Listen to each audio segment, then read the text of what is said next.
Hey, it's me, Kathy.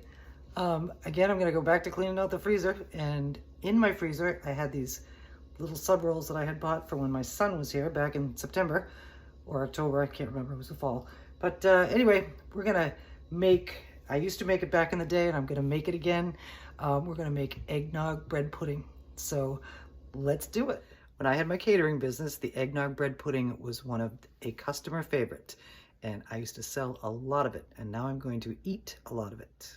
The first thing we're going to do to get started is to take some dried cranberries, or you can use raisins if you have them. Golden raisins, regular raisins. And we're going to put them in a saucepan with a little bit of bourbon and bring it to a boiling point. I think that's plenty. And you can use rum if you'd rather, spiced rum, regular rum.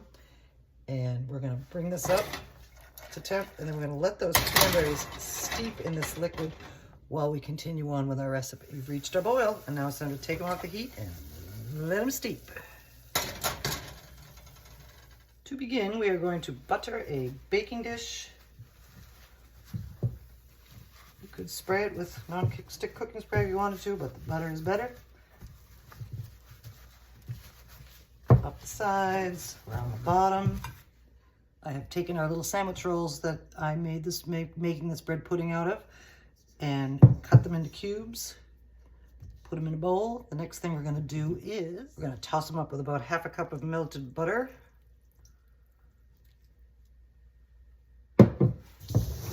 Toss them up. We are now going to transfer our bread cubes into our casserole dish.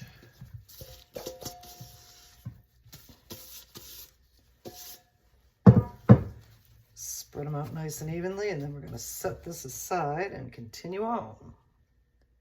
To our bowl, we're going to add 6 eggs.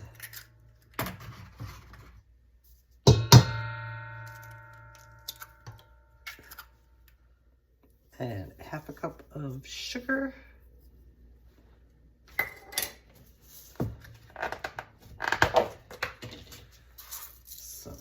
Salt,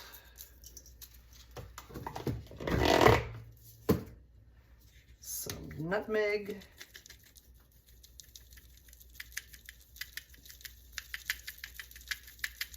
about a teaspoon, and then a teaspoon of vanilla extract.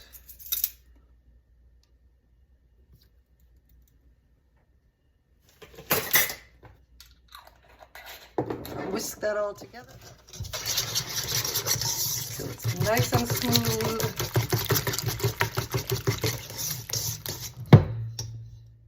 The next thing that goes in is a couple of cups of eggnog. I made this eggnog because apparently the stores were sold out of it. There was no eggnog in the store I was in the other day. And it came out real good. We used to make it all the time when we were kids, growing up. Let's do 2.5 cups. And then that last one we'll drink.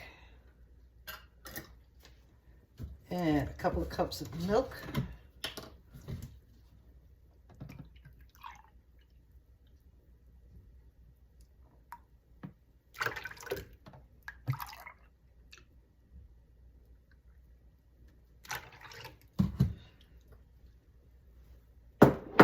And now we're going to whisk that up.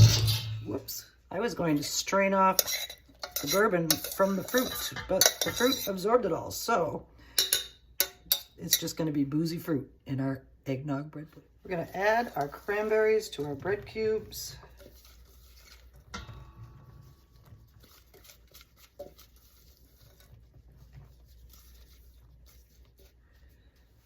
Looks like there is a little liquid left in there. We'll strain that into our other mixture, and we'll evenly distribute them.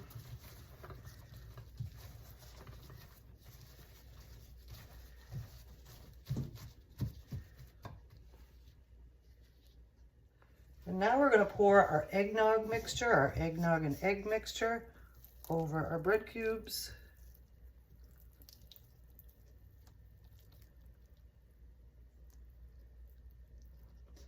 I'm going to take a break and press this down a little bit. See if we can get the rest in.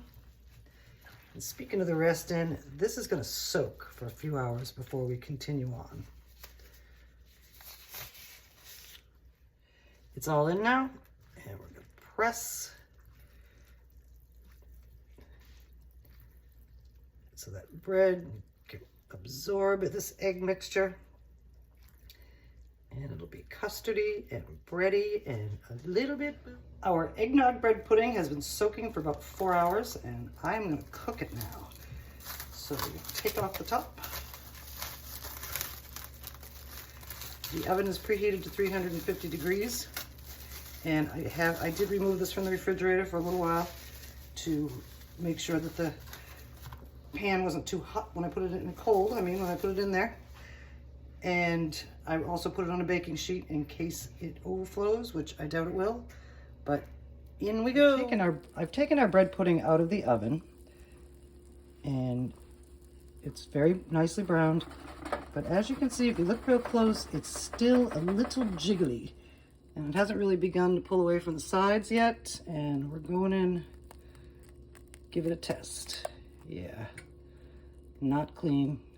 It's got to cook a little longer. And before I put it back in, I'm going to tent it with some foil so it doesn't get any browner. Our eggnog bread pudding is now done, out of the oven, nicely browned. Knife comes out clean. There is a little jiggle, but it's fully incorporated. The whole thing shakes when you shake it, and you can see it's lifting away from the sides a little bit. So that means we're done. And now it's time to increase the temperature and cook our Yorkshire.